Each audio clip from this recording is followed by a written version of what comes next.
அயோத்தியப்பட்டினம் ஒன்றிய பொறுப்பாளர் அண்ணன் சங்கர் அவர்களின் பெண் குழந்தைக்கு அண்ணன் சீமான் அவர்கள் இப்பொழுது பெயர் சூட்டுகிறார்.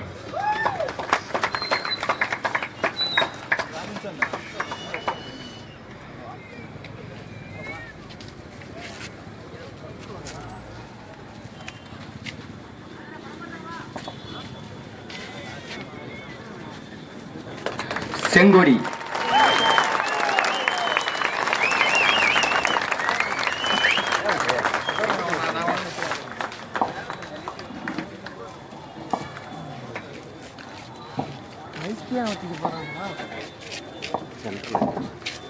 இறுதியாக தமிழினத்தின் கடைசி நம்பிக்கை தலைவர் கண்ட தமிழ் கொடை தலைவரின் தம்பி எங்கள் அண்ணன் செந்தமிழன் சீமான் அவர்கள் நினைவேந்தல் உரையாற்றுகிறார்.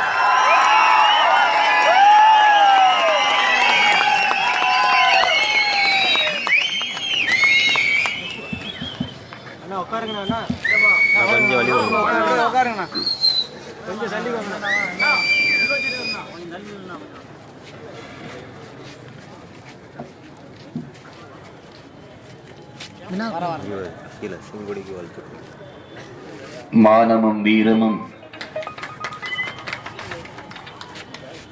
உயிரென கொண்டு வாழ்ந்து தமிழ் பேரினத்தினுடைய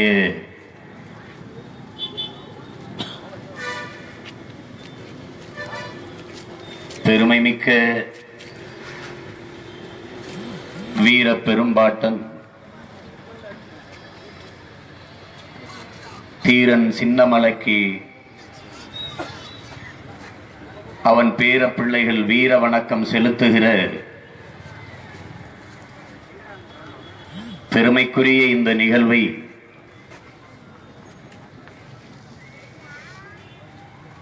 ஒருங்கிணைத்து நடத்தி கொண்டிருக்கிற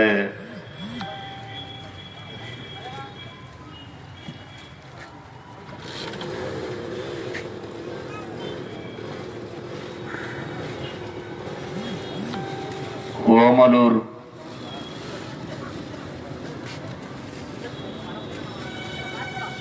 பகுதியை சார்ந்த எனது அன்பு தம்பிமார்கள் அனைவருக்கும்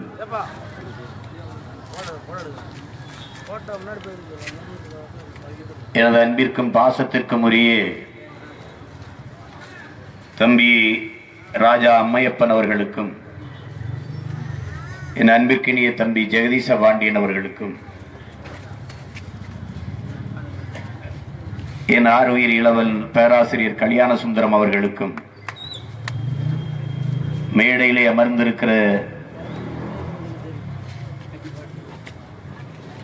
மதிப்புமிக்க தலைவர்கள் அனைவருக்கும் உணர்வு எழுச்சியோடு ஒரு சேரக்கூடி அமர்ந்திருக்கிற எப்போதும் என் உயிருக்கு மேலாக நாங்கள் நேசிக்கின்ற என் தாய் தமிழ் சொந்தங்கள் அனைவருக்கும் என் அன்பு நிறைந்த வணக்கம்.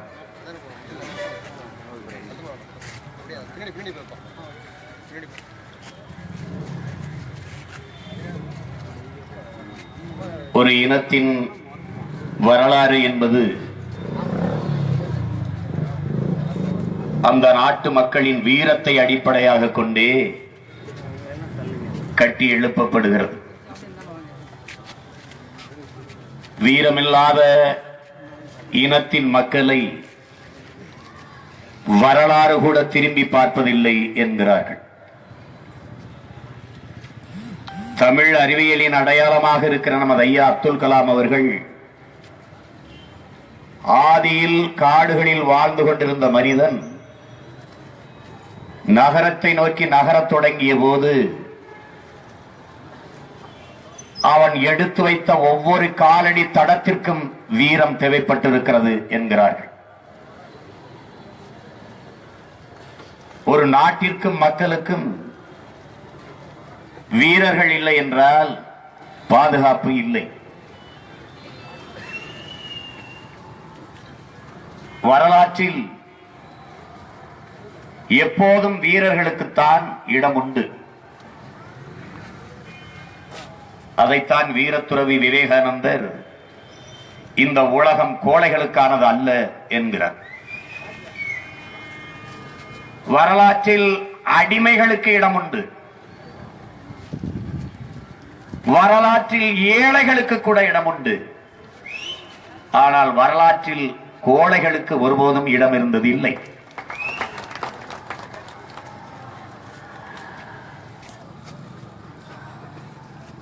என் தம்பி கல்யாண சுந்தரம் குறிப்பிட்டது போல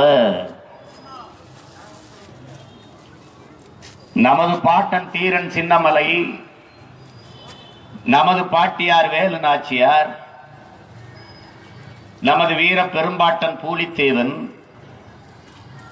நமது பாட்டன்கள் மருதுபாண்டியர்கள், வீரன் அழகுமுத்துக்கோன், சுந்தரலிங்கம் போன்றவர்கள் எல்லாம் இந்திய பெருநாட்டின் விடுதலைக்கு போராடினார்கள் என்பது பொய். தாங்கள் பிறந்து தவழ்ந்து வளர்ந்து வாழ்கிற தாய் நிலம் அடிமைப்பட்டு விடக்கூடாது என்பதற்காகவே புரட்சி செய்த வீரர்கள்.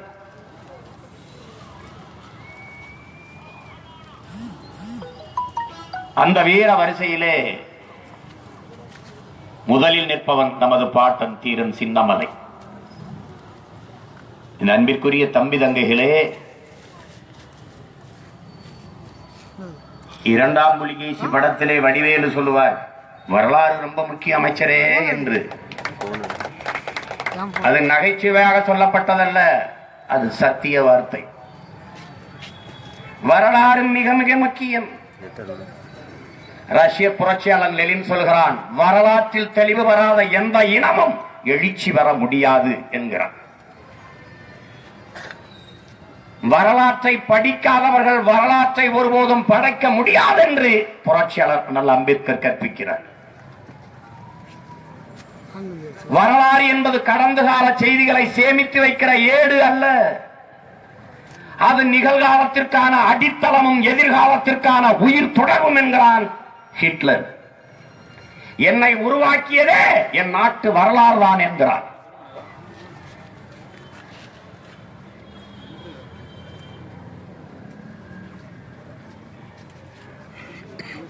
கவி பேரரசு வைரமுத்தவர்கள், ஒருவன் கடந்த காலத்தை குனிந்து பார்ப்பதென்பதே நிகழ்காலத்தில் நிமிர்ந்து நிற்கத்தான் என்கிறார்.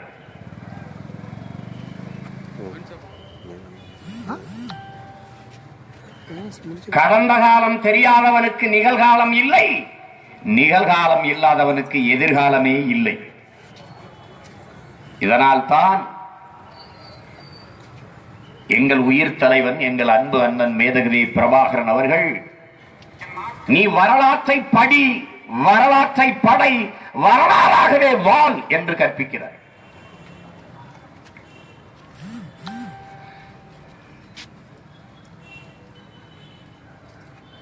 வேரை இழந்த மரமும் வரலாற்றை மறந்த இனமும் வாழ்ந்ததாக செய்தியே இல்லை.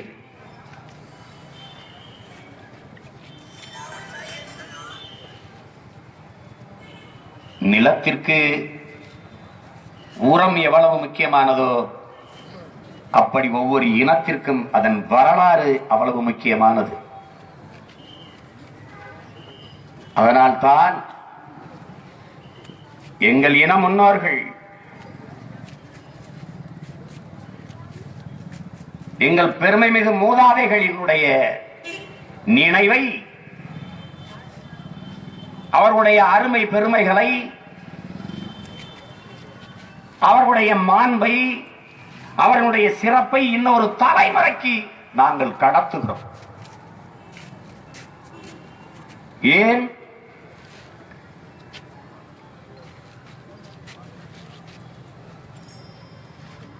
ஆட்டுக்கடாயை சண்டைக்கு விட்டார்கள் தமிழர்கள், சேவல் சண்டையை நடத்தினார்கள் தமிழர்கள். எதற்காக? பொழுதுபோக்கிற்காக அல்ல.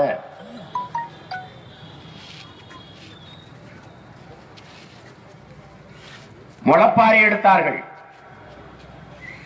அதிலே விதைகளை போட்டு முளைக்க வைத்தார்கள். எதற்காக? பூஜைக்காக அல்ல, வீரிய விதைகளை தேர்வு செய்வதற்காக. எந்த விதை நன்றாக முளைக்கிறது என்பதை பார்த்தறிவதற்காக, பகுத்து தெளிவதற்காக. கிடாயம் கிடாயம் மோதவிட்டான் தமிழன். தோற்ற கிடாயை கரியாக்கி சாப்பிட்டான், வென்ற கிடாயை வைத்திருந்தான் இனப்பெருக்கத்திற்கு. சேவலையும் சேவலையும் சந்தையிட வைத்தான், தோற்ற சேவலை அறுத்து சாப்பிட்டான், வென்ற சேவலை வைத்திருந்தான்.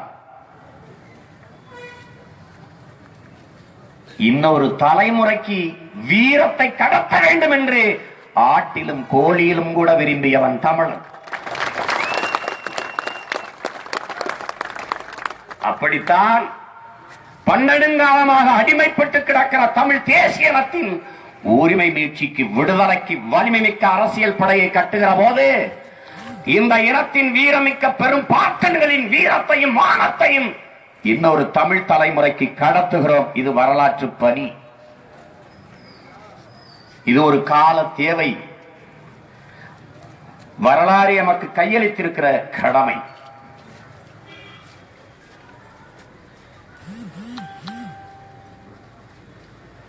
நமது பாட்டன் தீரன் சின்னமலை பிறந்த இந்த கொங்கு நாடு,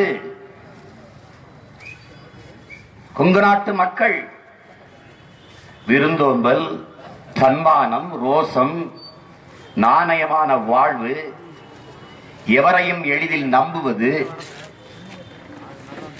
வஞ்சகம் செய்தால் அவனை பகைத்து பழிவாங்குவது, அண்டி வந்தோருக்கு, அண்டி பிழைக்க வந்தோருக்கு ஆதரவளிப்பது, பேச்சில் உறுதியாக இருப்பது, கடுமையாக உழைப்பது, பொது வாழ்வில் தரம் இழக்காமல் இருப்பது, இப்படி எண்ணற்ற உயர்ந்த குணங்களை கொண்ட மக்கள் கொங்கு நாட்டில் வாழ்ந்த தமிழ் குடி மக்கள். நிக்கல்சன் என்கிற மாந்தவியல் அறிஞன் சொல்கிறான், கொங்கு நாட்டில் வாழ்ந்த தமிழ் மக்கள் கடுமையான உழைப்பாளிகள், நல்ல உடல் உறுதி கொண்டவர்கள், சொன்ன வார்த்தையை காப்பாற்றுகிற நேர்மையாளர்கள் என்று சொல்றார்.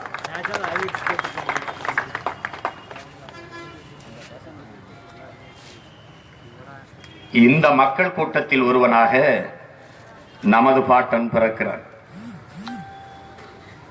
படியளந்து உண்ணும் பயிர குளத்தில் பிறக்கிறார். எல்லாருக்கும் கொடுத்துட்டு சாப்பிடுற உயர்ந்த வேளாண்குடியில பிறக்கிறார்.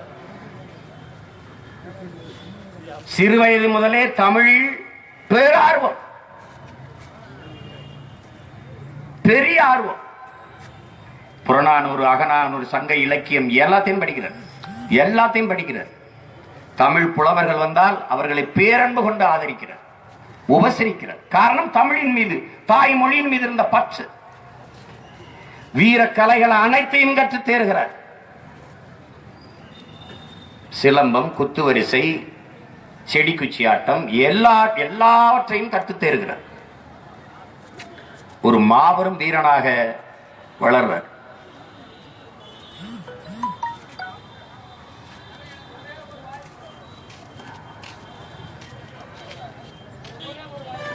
அந்த காலகட்டத்தில் தான்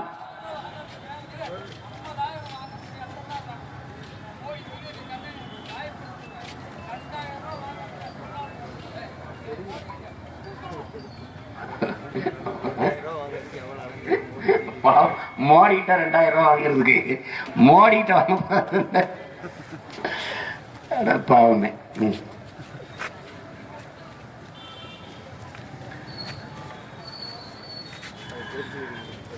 இங்க எவனாவது ஒரு கேடிக்கிட்ட கூட 2000 வாங்கலாம், மோடிக்கிட்ட அறவே முடியாது.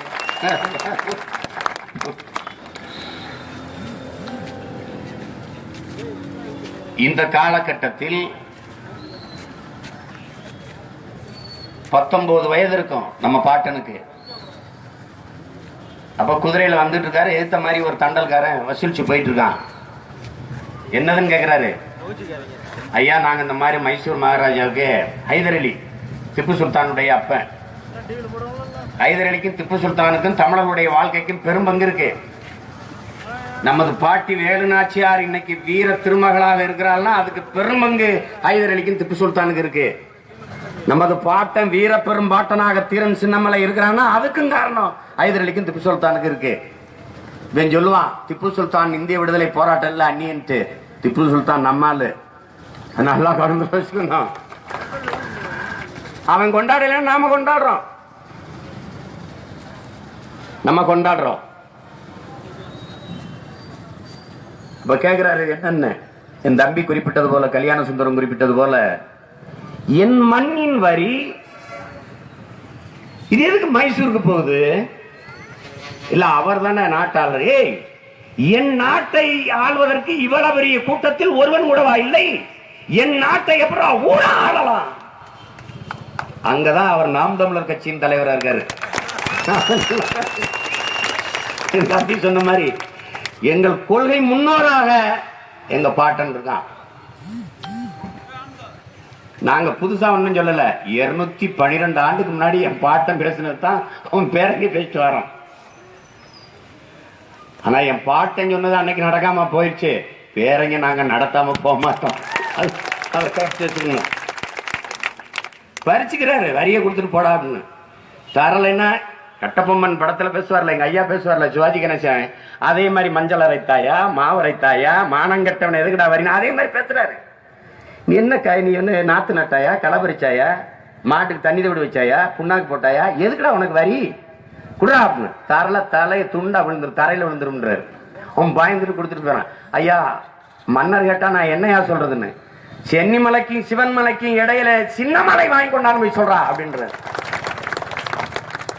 அது வரைக்கும் தீர்த்தகிரி தான் ஐயா பேரு, நமது பாட்டன் பேரு. அன்னையிலிருந்து சின்ன மலை என்ற பெயர் வழங்க ஆரம்பிச்சிருச்சு. ஆயுதரைட்ட போய் சொல்றான். யாரான்னு கேக்குறாங்க. ஒரு சின்ன பையன் ஏங்குறான், 19 வயசு இருக்கு. 19 வயசு பையன் ஆட்டி இப்படி வரிய பறிச்சுட்டானா, மன்னருக்கு கொண்டு வரும் தெரிஞ்சு பறிச்சுட்டானா, போய் அடிச்சு தூக்கிட்டு வாங்கடான்ற உத்தரவு ஹைதரடி. வாராங்க 50 பேர் வந்து புடைக்க அடி வாங்கிட்டு திருப்பி போறாங்க.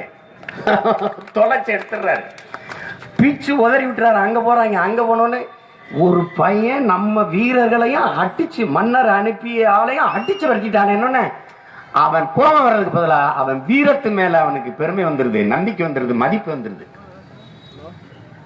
அப்ப அந்த நேரத்துல 1972 இந்த கொங்கு நாட்டுல பாதியா இருக்கிற இந்த சேலத்தை வந்து வெள்ளையம் பிடிச்சிடறான், வெள்ளைக்காரன் பிடிச்சிடறான், ஆக்கிரமிச்சிடறான். அப்ப நம்ம பாட்டனுக்கு திப்பு சுல்தான் அவன் பரவாயில்ல, நம்ம நாட்டுக்காரன், அவன் நம்மால். ஆனா வெள்ளைக்காரன் வந்தவன் அயலவன்ட்ட நம்ம நாடு அடிமையேறக்கூடாது என்று யோசிக்கிறார். அவர் யோசிச்சு என்ன நினைக்கிறாரு, நம்ம திப்பு சுல்தான் படையில சேர்ந்து இந்த வெள்ளைக்காரனை அடிச்சு விரட்டணும்னு நினைக்கிறார். அதுக்கு வாய்ப்பா அங்க இந்த கிரிமரே சாஹிப்ங்கிற ஒரு அந்த நிர்வாகிக்கிட்ட இருந்து ஒரு கடிதம் வருது. அமீர் அலின்னு ஒருத்தர் கொண்டாந்து நம்ம பாட்டன்ட்ட கொடுக்குறாரு. என்ன சொல்றாரு, அவர் என்ன எழுதுறாருன்னா, கொங்கு நாட்டு இளைஞர்கள் எல்லாம், வீர இளைஞர்கள் எல்லாம் திப்புவின் படைக்கு வரணும், அதுக்கு சின்னமலை பேருதவி செய்யணும், உங்களை போன்ற வீரர்கள் வந்து திப்பு சுல்தானின் படையில் இருக்கணும், நீங்க விரும்பினால் உங்களை சந்திப்பதற்கு திப்பு சுல்தான் ஆர்வமாக இருக்கிறாரு என்று கடிதம். இந்த கடிதத்தை படிச்சோன்னா நம்ம பாட்டனுக்கு ஏற்கனவே அந்த சிந்தனை வேற இருக்கு. நம்ம பொது எதிரி அடிச்சு விரட்டணும்டா, அதுக்கு வந்து திப்பு சுல்தானோட சேர்ந்து நம்ம அவன் படையில சேர்ந்து நம்ம போராடலாம்னு முடிவெடுக்கிறாரு. அந்த நேரத்தில் இந்த கடிதம் வந்தவொடனே தன் படைத்தளபதிகளை அழைச்சிட்டு போய் திப்பு சுல்தானை சந்திக்கிறார். அதற்கு பிறகு அங்க போய் பல போர் பயிற்சி. அங்கதான் என் தம்பி ஜெகதீஷ் சொன்ன மாதிரி வெடிகணைகள், அதாவது பீரங்கி. இன்னைக்கு தானே பீரங்கி, அன்னைக்கே நம்ம பாட்டன் பீரங்கி எல்லாம் வெடிச்சு சண்டை போட்டிருக்கான். வந்து இங்க வந்து பெரும்படை கட்டுறாங்க. நல்லா கவனிச்சுக்கணும், மன்னர்கள் படைக்கு வான்னா வருவான், குடிகள் பயந்து வருவான். சாதாரண ஒரு குடிமகன் வாடா வெள்ளக்காரனுக்கு சண்டை போடுவான், சண்டைக்கு போனா செத்துருவோன்னு தெரிஞ்சு எவன் வருவான்னு பாரு. ஏன் மற்றவர்களிலிருந்து தீரன் சின்னமலை முதன்மையானவனாக இருக்கிறான் என்றால், மற்றவர்கள் மன்னர்கள். நமது பாட்டி வேலுநாச்சியார் ஒரு அரசி, மருதிருவர் மன்னர்கள், பூலித்தேவன் மன்னன். ஆனால் நமது பாட்டன் சாதாரண வேளாண் குடிமகன். அவன் படை கட்டி எதிரியை அடிச்சு வென்றான் என்பதுதான் வரலாற்றில் புரட்சி. நல்லா கவனிச்சுக்கணும்.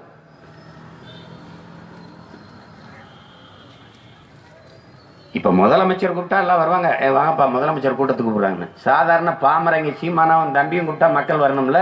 இதுதான் புரட்சி. காசு கொடுத்து கூட்டத்துக்கு கூட்டிட்டு வர்ற ஒரு கூட்டம் இருக்கு. காசை கொடுத்து தன் பிள்ளைகள் பேசுறத கேட்டுட்டு போற ஒரு கூட்டம் முன்னாடி இருக்கு. இதுதான் வரலாற்றின் புரட்சி மாற்றம்.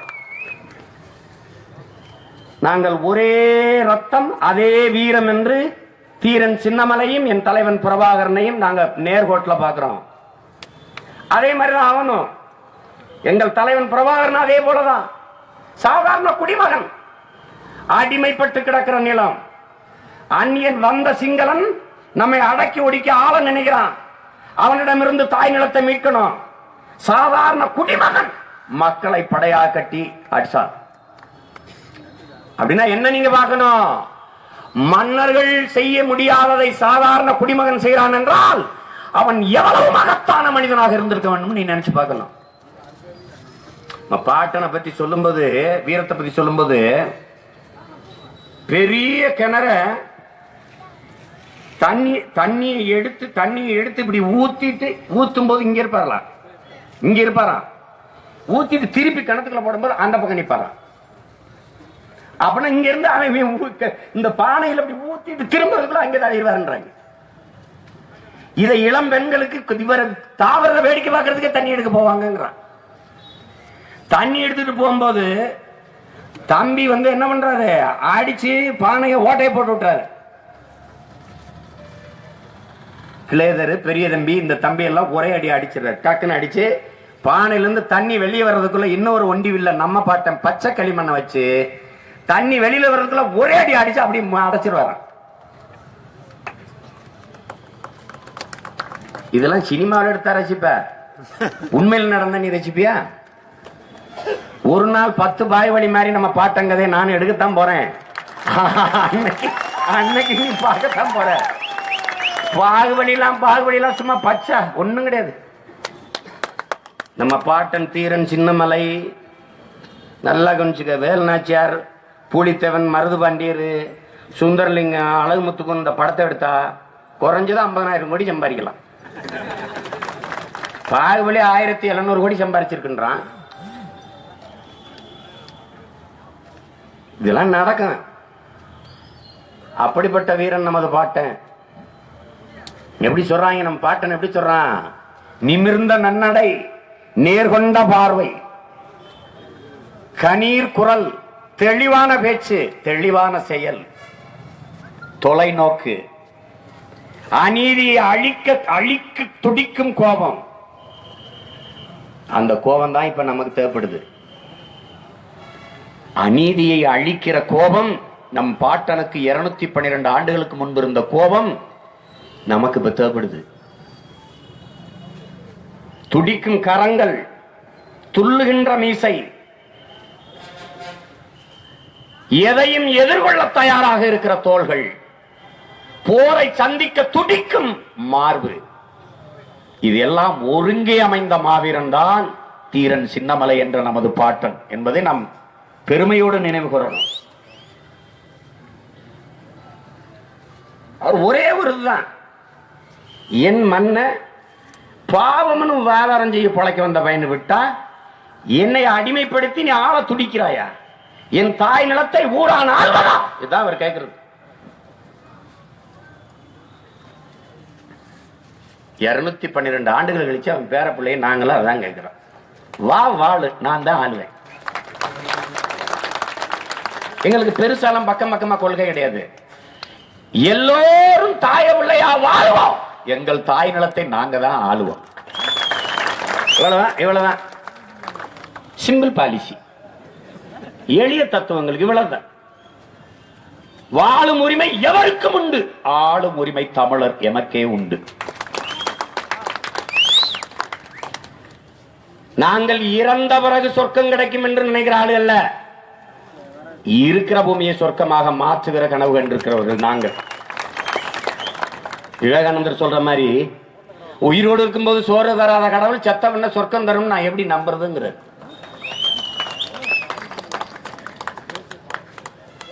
என் தம்பி ஒருத்த நாட்டில் தூர்வாரிக்கிட்டு இருந்தான் ஏரிய.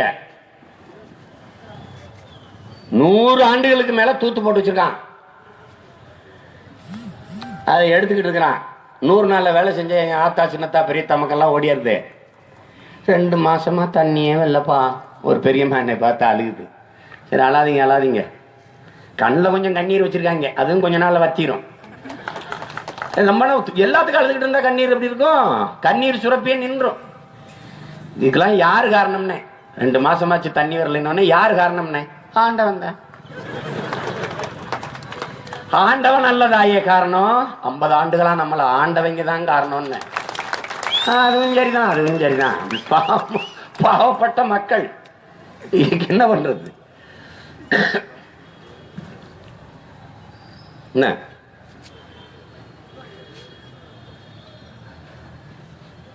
தமிழர் இன வரலாற்றில்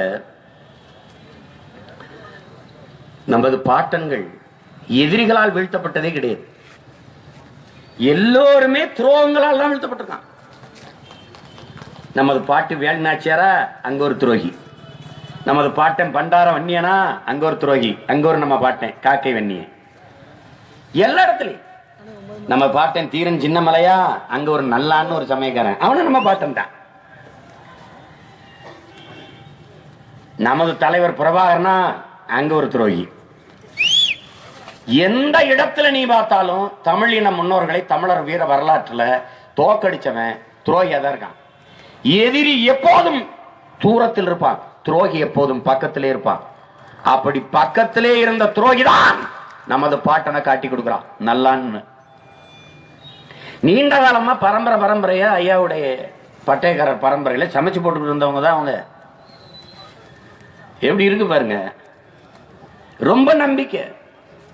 கருமலையில காடுகளை தங்கி இருக்கிறார் தலைமறைவா நம்ம பாட்டேன். பல போர்களை வென்றாச்சு. அதுக்கு பின்னாடி என்ன நடக்குதுன்னா, என் தம்பி ஜெகதீசன் சொன்ன மாதிரி ஒரு அரிய வாய்ப்பு வரலாறு தவற விட்டுருது. திப்பு சுல்தான், மாவீரன் நெப்போலியன் போனப்பட்டு, திப்பு சுல்தான், தீரன் சின்னமலை, மருதிருவர்கள் 4 பேர் சேர்ந்து படைகட்டி விளையன் அடிக்கிறது. அடிச்சிருந்த வரலாற்றில் தமிழர் தலைமையில் தான் இந்த நிலம் விடுதலை அடைஞ்சிருக்கு.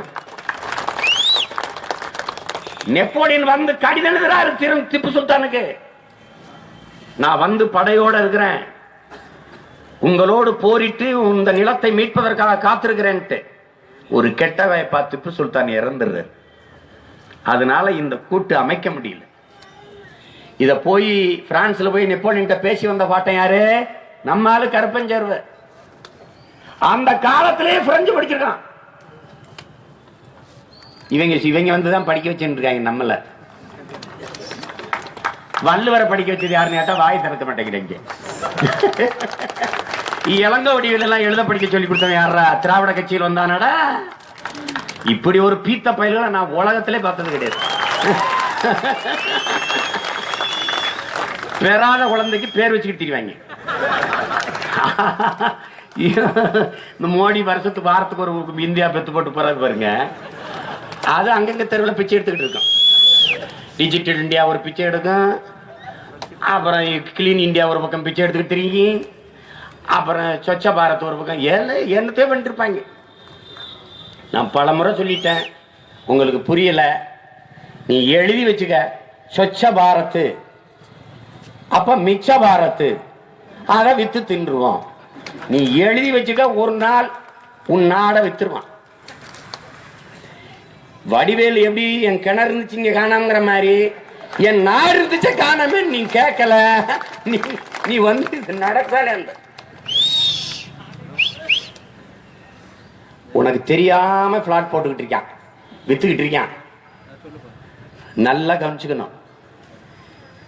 இப்படி அந்நியர்களுக்கு இந்த மண் பறிபோகிவிடக் கூடாது, ஒரு பிடி மண் ஊரானுக்கு போயிடக்கூடாதுன்னு தான் நம்ம பாட்டங்க போராடி உயிரை விட்டாங்க. அதை கவனத்தில் வச்சுக்கணும், நல்லா விளங்கணும். அவ என்ன பண்றாரு, எப்ப சாப்பிட வருவாரு கருமலையில் இருக்கிற வீட்டுக்குன்னு தெரியாது, அது நல்லானுக்குன்னு தெரியாது. ஆனா அவன் வீட்டின் சின்னமலைய மோதி வீரத்தால் வீழ்த்த முடியாதுன்னு முடிவெடுத்துட்டான் வெள்ளையன்.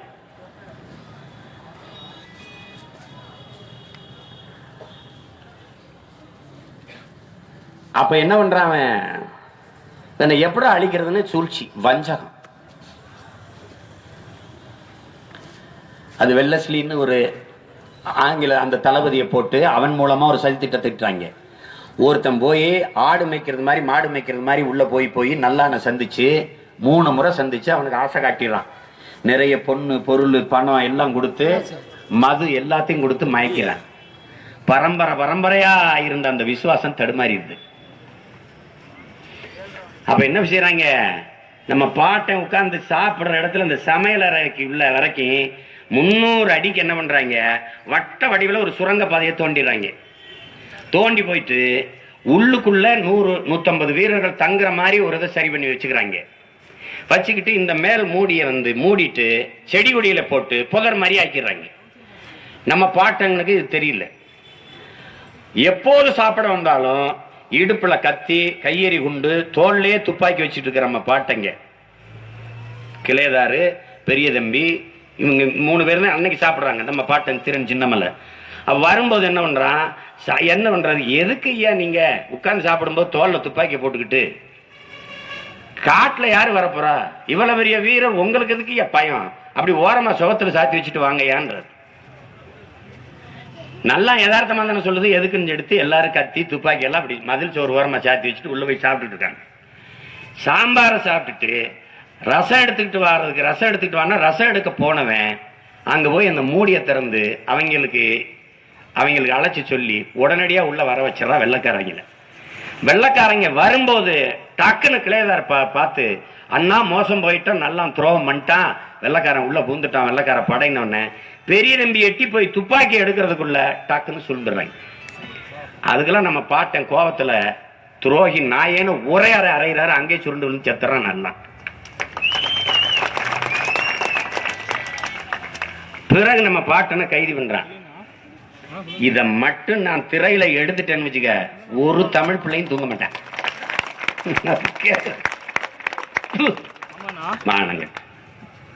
என்னடா நீ மறைஞ்சிருந்து சாப்பிடுற இடத்துல என்னை புடிச்சிட்டங்கிறதுனால தமிழன் வீரன் செத்து போயிடுச்சுன்னு நினைக்காத. என்னை இப்படி கைது பண்ணிட்டதுனால நீ வீரனாயிட்டன்னு நினைக்காத. மானங்கட்ட வீரர்கள் தான்டா மறைஞ்சிருந்து வந்து கை செய்வான். நீங்க 150 பேர் 500 பேர் கூட இருக்கலாம். நீங்க சுத்தமான வீரர்கள் என்றால் என் கட்டுகளை அவுத்து விட்டு என்னோட சண்டையிட்டு வென்றுட்டு நீ என்னை கைது செய்தா, தூக்கிட்டு போடா, தூக்கில போடா, சிறையிடா, என்ன வேணாலும்.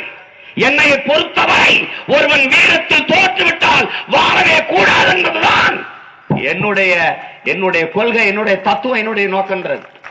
நீ அவுத்து விடா என் கையன்ட்டு. அவன் எப்படி அவுத்து விடுமா? அவரோட மோதி ஜெயிக்கிறோம். எதுக்கு வஞ்சகமா சூழ்ச்சி பண்ணி கைது பண்றான்? கைது பண்ணி குட்டி வந்துட்டான். மலையரும்பட்டியான் படம் பார்த்திருப்பில்ல, அதுல மம்பட்டியான கட்டி குட்டி விடுவாங்கல்ல, அதே மாதிரி நம்ம பாட்டனுக்கு கழுத்து, தோள்பட்டை, கை, காலெல்லாம் ஜங்கிலியை போட்டு 3 பேரையும் பின்னி கொண்டு வராங்க. அண்ணன் தம்பி 3 பேரையும் கூட்டிட்டு எங்க சங்ககிரிக்கு. சங்ககிரியில வெள்ளக்காரன் சிறை, அந்த கோட்டையில சிறைப்படுத்துறாங்க. பாட்டன்ட்டு அவன் பேசுறான். என்ன சொல்றாங்க, தீரன் சின்னமலை அவன் சொல்றான் பாருங்க. வெள்ளிஸ்லி என்ன சொல்றான் அவன், நான் இந்த நாடங்களும் பெரிய நிறைய வீரர்களை பார்த்திருக்கேன், ஆனா சின்னமலையை போல ஒரு தீரனை நான் கண்டதே இல்லை. அவரை நாம தண்டிக்க விரும்பல, அவரோட பகைக்க விரும்பல, அவர்கிட்ட பேசுங்கிறான். அவன் ஒன்னும் சொல்லல. இங்க பாரு, உன்னை விட்டுறான், எங்களை எதிர்க்கிறத விட்டுரு. வேற ஒண்ணு அவனும் கோரிக்கை வைக்கல பெருசா, எங்களை எதிர்க்கிறத விட்டுரு. 2வது, நீ எங்களுக்கு வரிய வசூலிச்சுக்க, பாதியை நீ வச்சுக்க, பாதி எங்களுக்கு கப்பம் கட்டிது, நீயே ஒரு நாட்டை ஆண்டுக்கிறான். நம்ம பாட்ட வெள்ளைக்காரன் நரிய சிங்கத்துக்கு சிறு நரி பதவி கொடுப்பதா? யார் நாட்டை யாரால் இருக்கிறா பதவி தருது? அந்நியன் வெள்ளக்காரன் நீ எனக்கு என் நாட்டை ஆளுகிற பதவியை தர தேவையில்லை. உனக்கு அடிமையாயிருந்து கப்பம் கட்டி நான் வாழ்ந்தால் என் தன்மானம் என்னாகிறது, என் தமிழ் இனத்தின் மானம் என்னாகிறது? வரலாறு என்னை மன்னிக்காதுங்கிறது. அதான் என் தம்பி யுவராஜ் கூட பதிவு செஞ்சான். கொஞ்சம் சமரசம் செஞ்சிருந்தா நம்ம பாட்டேன் மண்ணை நல்லா ஆண்டுகிட்டு ராஜாவா இருந்திருக்கலாம். அவர் தான் சொல்றாரு, டே ஒரு மொழியை வச்சு குமரி முதல் இமயவரை ஆண்ட கூட்டமடா நாங்கிறாரு. ஒரு மொழி, ஒரே மொழி, தமிழ் மொழியை வச்சு மூவேந்தர்களும் சேர சோழ பாண்டியர்கள் குமரி முதல் இமயவரை ஆண்டவர்கள். நாங்க புதுசா எங்க நாட்டை நாங்க அலப்புறதில்ல. என் மக்கள் பெருமையோடும் செழிப்போடும் ஆழ்ந்தவர்கள். என் வம்சம் இந்த நாட்டை ஆளணுங்கிறல்ல, வந்த வெள்ளையன் என் நாட்டை ஆண்டு விட கூடாது என்பதாண்டா என்னுடைய நோக்கங்கிறார். அதுக்காக தாண்டா உன்னை எதிர்க்கிறேங்கிறார். நான் ஆளணுங்கிற ஆசை எனக்கு இல்லைங்க. கடைசியா இவன் சரிப்பட்டு வர மாட்டான். ஒரு 17 நாள் உள்ள வச்சு அடைப்போம், மனசு மாறிடுவாருன்னு நினைக்கிறாங்க. 18வது நாள் கூட்டி வர்றாங்க, அதை விட கோபமா பேசுறாரு. 18வது நாள்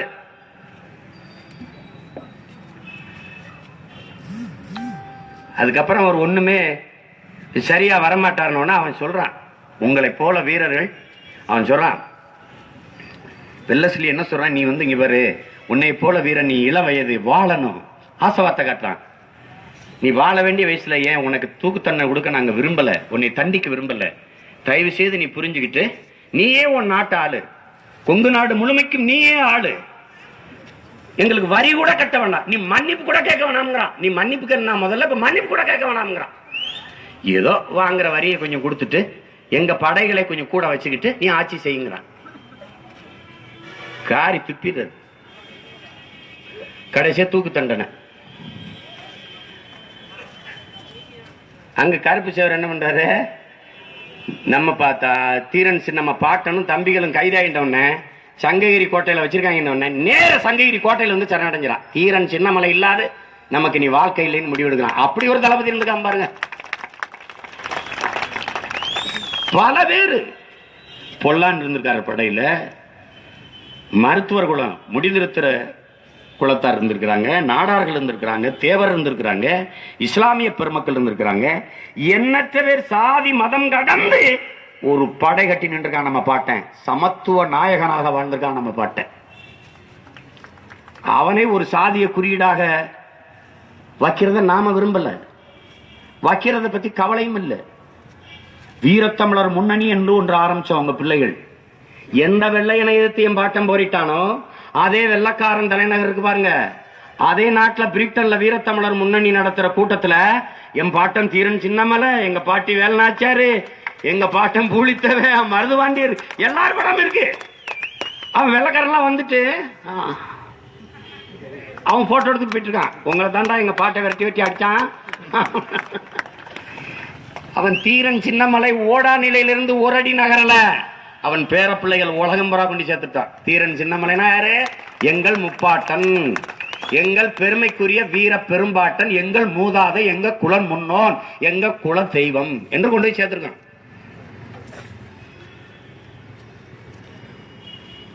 அத பார்க்கணும்ல.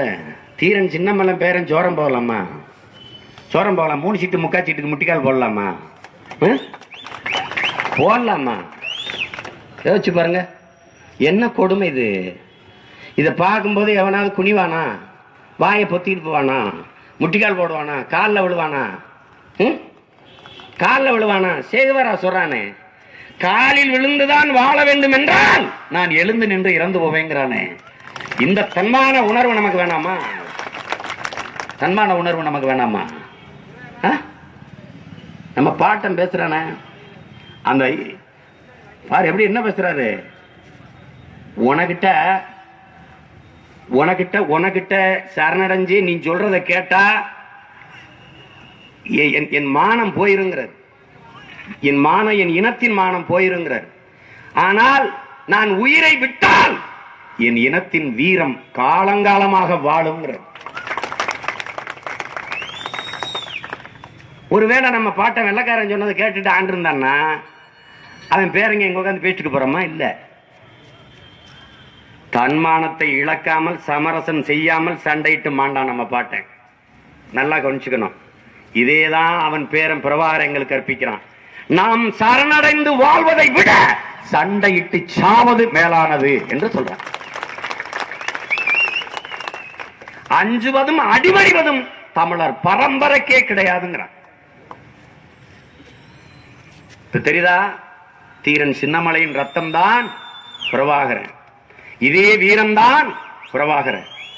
அதுதான் அந்த மானரோசம் சூடு சொரணை கொஞ்சம் இருக்கிறதுனாலதான் இது நெஞ்சு வெடிக்க நாங்க கத்திக்கிட்டு இருக்கோம். அவன் பாட்டை வாளு வேலு துப்பாக்கி இருந்தனா நாங்க அறிவாயுதம் எந்திரம். இந்த அறப்போர் தோற்கும் போது சொல்ல முடியாது மறுபடியும் மரப்போர் தொடங்கலாம். அறம் தோற்கும் போது மரம் பிறக்கும், மரம் தோற்கிற போது மறுபடியும் அறம் பிறக்கும், மறுபடியும் அறம் தோற்கிற போது தவிர்க்க முடியாமல் மறுபடியும் மரம் பிறக்கும். அதை காலம்தான் பிரசவிக்கும்.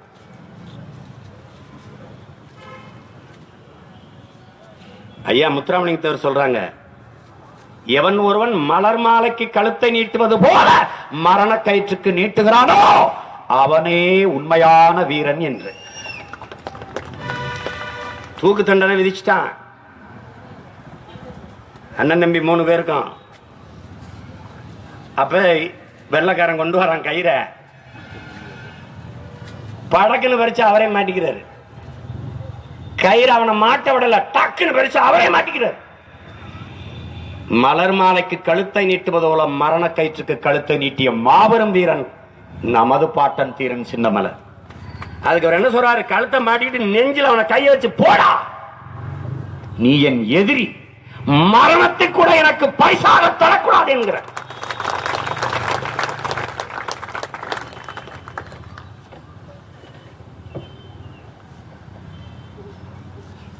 என்னைக்காவது தீரன் சின்னமலை பற்றி தமிழ் பிள்ளைகள் படிச்சதுண்டா?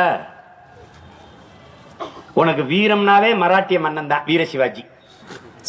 நான் தான் கேட்கிறேன், அப்ப எங்க பாட்டங்க எல்லாம் கையில ஒட்டடை குச்சி வச்சுட்டு ஒட்டடை அடிச்சுட்டு இருந்தாங்க. 8 நாள் சண்டை போட்ட சிவாஜி வீரன் என்றால் 8 மாதங்கள் சண்டை போட்ட எங்கள் பாட்டன் மருதுபாண்டியருக்கு பேர் என்னடா? பேர் என்ன? 8 போர்களில் வென்ற என் பாட்டன் தீரன் சின்னமலைக்கு பேர் என்னடா? பேர் என்னதற்கு?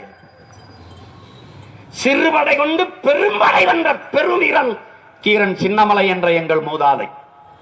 பெருமையோடும் திமிரோடும் நிற்கிறோம் நாம் தமிழர் பிள்ளைகள். முறுக்கரிக்கிறோம். இதெல்லாம் படிச்சுட்டா அப்படி நின்னா அப்படி யாருங்க என்ன வேணும் உங்களுக்கு?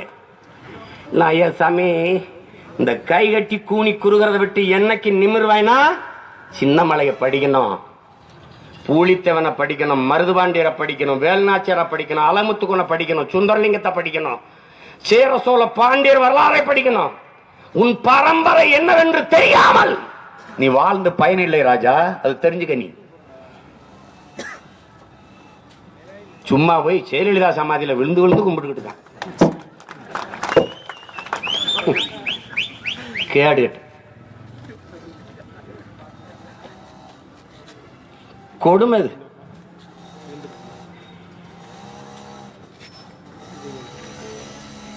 எல்லாவற்றையும் மாற்றணும்னு நினைக்கிறோம் உங்க பிள்ளைகள். தமிழர் இன வரலாற்றின் பாதையில பயணிக்கிறோம். நாங்க வாழ்ந்ததெங்கே வீழ்ந்ததெங்கே என்பதை வாசித்து நேசித்து அறிகிறோம். என் முன்னோர்கள் செய்த பிழையில் இருந்து நாங்கள் திருத்திக் கொள்கிறோம். எங்கள் மூதாதையின் கால்தடத்தில் நாங்கள் பயணித்து வர்றோம். எங்கே பள்ளம் இருந்தது, எங்கே மேடு இருந்தது என்பதை உணர்ந்து பயணிக்கிறோம். அதுக்குதான் வரலாறு. முன்னாடி போனவன் அங்க போய் நின்று என்ன செய்வான்? இங்க பள்ளம் இருக்கு, தாண்டி வாங்கம்பா. இந்த வழிகாட்டுதல் இருக்குல்ல, அதுதான் வரலாறு.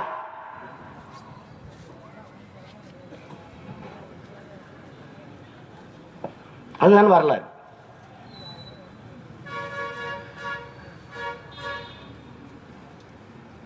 அதை புரிந்து கொண்டு என்னுடைய உடன் பிறந்தவர்கள், குறிப்பாக என் தம்பி தங்கைகள்,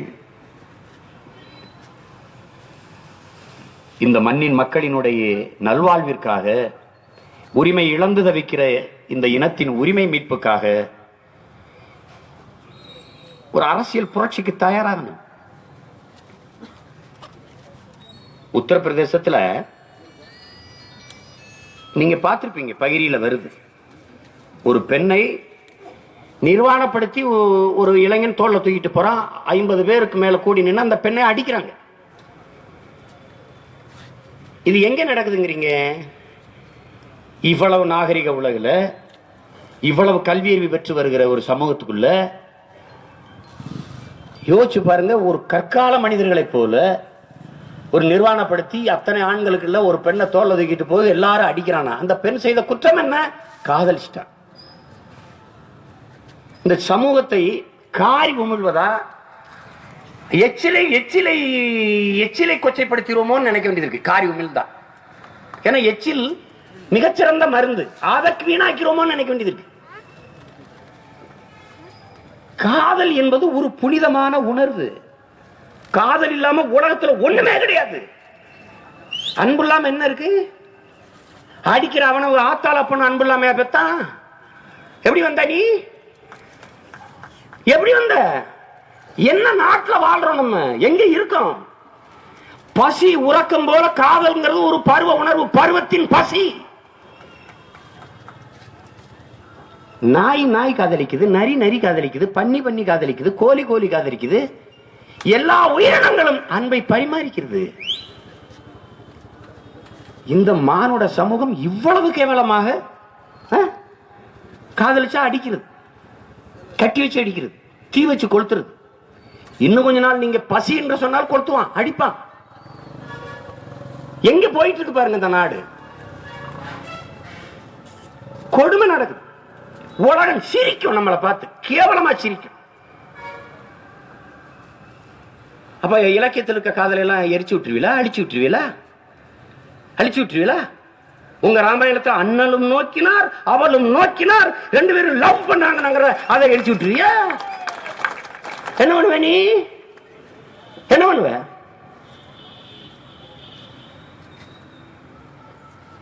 பரதேசி கூட்டத்திட்ட போய் நாட்டை கொடுத்துட்டு பிச்சை எடுத்து பூரா கொடுமை.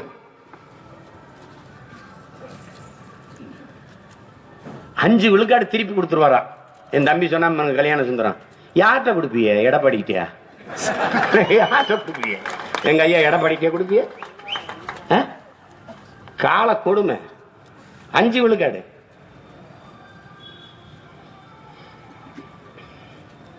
பிச்சைக்கரக்கு எதுவுமே எந்த மாநிலத்திற்கும் இருக்கக்கூடாதுன்னு முடிவு எடுத்துட்டான். மொத்தமா எல்லாத்தையும் எடுத்துக்கணும். கல்வி எடுத்துக்கிட்டாச்சு, மருத்துவம் எடுத்துக்கிட்டாச்சு, எல்லாம் எடுத்துக்கிட்டாச்சு, இப்ப வரி எடுத்துக்கிட்டாச்சு. அறிவார்ந்த எனது பெற்றோர்கள்ட்ட, என் அன்பு தம்பி தங்கி கிட்ட கேட்கிறேன், அறிவை வளர்க்கிற கல்வியும் உயிரை காக்கிற மருத்துவமும் உயிர் ஆகாரமாக இருக்கிற குடிநீரும் விற்பனை பொருளாக சந்தை பொருளாக வந்துவிட்ட தேசம் எப்படி உருப்படும் நீங்க நினைக்கிறீங்க? இதையே யாருமே சிந்திக்க மறுக்கிறீங்க. இதை செய்கிற அரசு ஒரு வல்லரசு என்று வாய்களையே எப்படி நீங்க பேச முடியுது? எப்படி பேச முடியுது? இந்த நாட்டில் பிறந்ததை தவிர நாங்கள் செய்த பிழை என்ன? சின்ன சின்ன நாடுகள் கல்வி, மருத்துவம், குடிநீர் எல்லாத்தையும் கொடுக்கிறானே. இவன் கேட்கிறது கல்வி மருத்துவத்தை இவ்வளவு பெரிய நாட்டுக்கு 130 கோடி மக்களுக்கு எப்படி கொடுக்க முடியும்னு. இதை விட 150 கோடி மக்களை வச்சிருக்க சீனா கொடுக்கிறானே. எப்படி கொடுக்கிறான்? அவன் எப்படி கொடுக்கிறான்? தன் மக்களுக்கு தேவையான எல்லாத்தையும் அரசே கொடுக்கிறானே. கல்வி கொடுக்கிறான், மருத்துவம் கொடுக்கிறான், குடிநீர் கொடுக்கிறான், உணவு கொடுக்கிறான். நீ ஒண்ணுமே கொடுக்க வேணாம், ஆனா இருக்கிறத கெடுக்காம இருந்தாலே போதுமே. ரேஷன் கட்டு, எரிவாயு மானியம் கட்டு,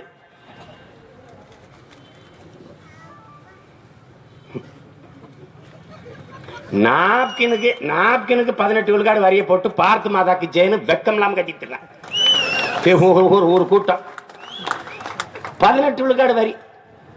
அதுக்கு ஏன்னு கேட்டா, அது மகளிர் சுய உதவி குழுக்கள் மகளிரே தயாரிச்சு கொண்டிருக்கிறாங்க. அது வரி நம்ம போடவேனா வேற ஆள் வந்துருவான். வேற ஆள் எப்படி வருவான்? உங்களுக்கு தெரியாம வந்துடுறானா? ஏன் வேற ஆள் வரவிடாம தடு.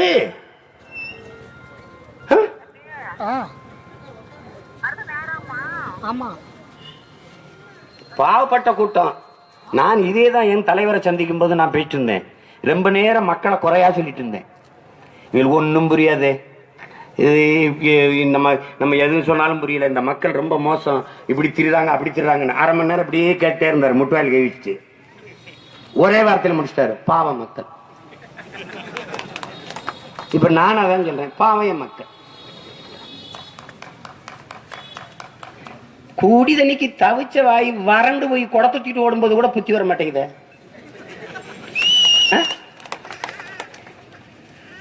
என்னத்தை சொல்லி எதை உரைச்சாலும் அந்த நாய் இருக்குல்ல, என்ன திட்டினாலும் மறுபடியும் மானம் கட்டு வந்து சோர்ந்தீங்க.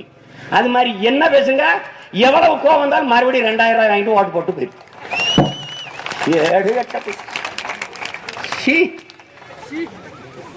அது ஒருத்தன் சொன்னா, நீ பாருங்க, நாய்க்கு ஒரு எலும்பு துண்டா போடுறான் ஒருத்தன்.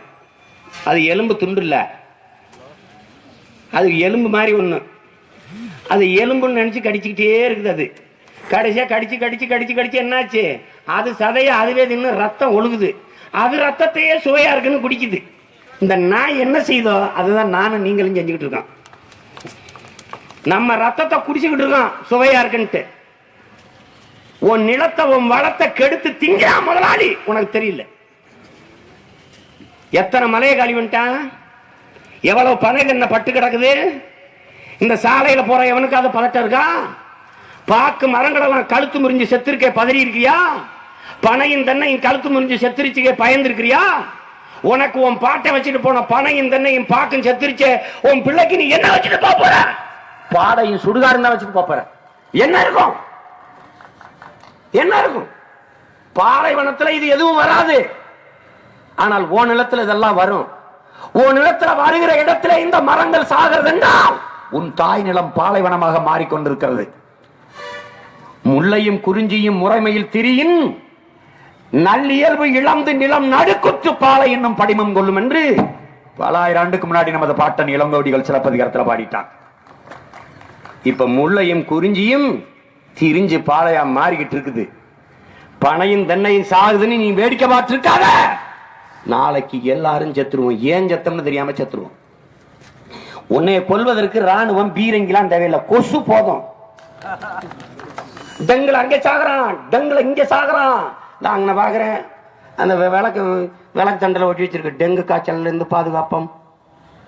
கொசு கடிச்சு செத்து போயிருவாங்க. ஏன் அவ்வளவு சுகாதாரமான நாடு. ஐயா மோடிக்கு பிரச்சனை இல்லை, 5-6 கோட்டை போட்டு சுத்திக்கிட்டு அப்படியே போவாரு. பிரச்சனை டக்குன்னு இஸ்ரேல் போவாரு, திடீர்னு அமெரிக்கா போயிடுவாரு. அங்க போயிட்டு ஜன் ஜன் போசானா ஹே அப்படிம்பாரு. இவனுக்கு என்னன்னு ஒன்னும் புரியல. என்ன அது இப்பெல்லாம் எப்படின்னா முழு நீள நகைச்சுவை படம் போல இருக்கு எங்க வாழ்க்கை. கோவமே வர்றதில்லை, எனக்குலாம் கோவமே வர்றதில்லை. பயங்கர சிரிப்பார், எல்லாமே சிரிப்பு. எது ஒன்று உருப்படி ஒரு திட்டம் சொல்லு. இந்த நாடு கொண்டு வந்ததுல ஒரு திட்டம் சொல்லு பாப்போம். ஆதார். சொந்த நாட்டு மக்களை நம்பாத கூட்டம். சொந்த நாட்டு மக்களை நம்பல. ஆதார். ஆதார் யாருக்கு? வேற நாட்டுல இருந்து இங்க வர்றவனுக்கு கொடு. சொந்த நாட்டு மக்களுக்கு எதுக்கு கொடுக்குற? அதாவது குடும்ப அட்டை கொடுத்துருக்க, அப்புறம் பேன் கார்டு கொண்டாங்கிற, அப்புறம் இந்த கார்டு கொண்டாங்கிற, அந்த கார்டு. இப்ப ஆதார் கண்ணின் கருவிலியே எடுத்துக்கிற, கைரேகை மொத்தத்தை எடுத்துக்கிற, கட்டின பொண்டாட்டியோட கட்டில படுத்திருக்கிற வரைக்கும் நீ பார்க்கலாம். இப்படி அடிமை சாசனம் எழுதி கொடுத்துட்டு வாழ்ற நாட்டுக்கு பேரு சுதந்திர இந்தியா. இதை கொண்டு வந்த அயோக்கிய பையன் ஹிட்லர். அவன் தான் முத எடுத்துட்டு வரான். எடுத்துட்டு வந்து இந்த அட்டையை வச்சுட்டு யூதனை எல்லாம் தனிமை பிரிச்சுட்டான். இந்த அட்டையை தட்டினா சீமா யாரு, என்ன சமூகம், எந்த ஊர்ல இருக்கான், அவனுக்கு என்ன சம்பளம், அவன் நிறம் என்ன, உயரம் என்ன, எல்லாம் இருக்கும் அதுல. இப்படி ஒவ்வொருத்தருக்கும் இருக்கும். இதுல எவனை கொல்லணும்னு நினைக்கிறோம் அவனை தனியா பிரிச்சு எடுத்து அடிச்சுட்டு போயிடலாம். அப்படிதான் அடிச்சான் ஹிட்லர். அதுக்கு பிறகு பிரிட்டன் இதை கொண்டாந்துச்சு. கொண்டு வந்தது தனி மனித சுதந்திரத்தை பறிக்குதுன்னு நீக்கிட்டான். இதேதான் நம்ம ஆளுக உச்ச நீதிமன்றத்தில் வழக்கு போடுறாங்க, தனி மனித உரிமை பறிக்குதுன்னு. இந்த அரசு, இந்த நாடு, இந்த நிர்வாக உச்ச நீதிமன்றத்தில் சொல்லுது தனி மனித சுதந்திரம் என்பது அடிப்படை உரிமை இல்லைன்னு பேசுது.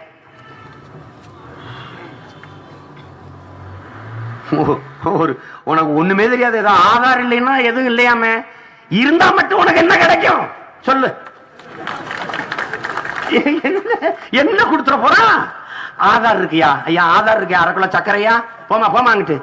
ஐயா ஆதார் இருக்கியா? ஐயா ஆதார். ஆதார் அட்டை இல்லைன்னு குஷ்டர் வந்த ஒரு பெரியவருக்கு பென்ஷன் கிடைக்கல. ஆதார் அட்டை இல்லைன்னு ஒரு குஷ்டரோகி பெரியவருக்கு பென்ஷன் தரல, ஓய்வூதியம் தரல. அவனால நகர்ந்து போய் கூட பிச்சை எடுக்க முடியல. இந்த நாடு அந்த குஷ்டரோகியை விட மோசமான குஷ்டத்தில் இருக்குது என்பதை நீ புரிஞ்சுக்கணும். இது ஒரு கேடுகட்ட நிர்வாகம். எல்லாமே செல்போன் டிரான்சாக்சன், எல்லாமே ஆன்லைன் வர்த்தகம், ஆன்லைன் பிசினஸ். எங்க ஆத்தால பண்ணி எங்க போய் ஆன்லைன் போடுவான்?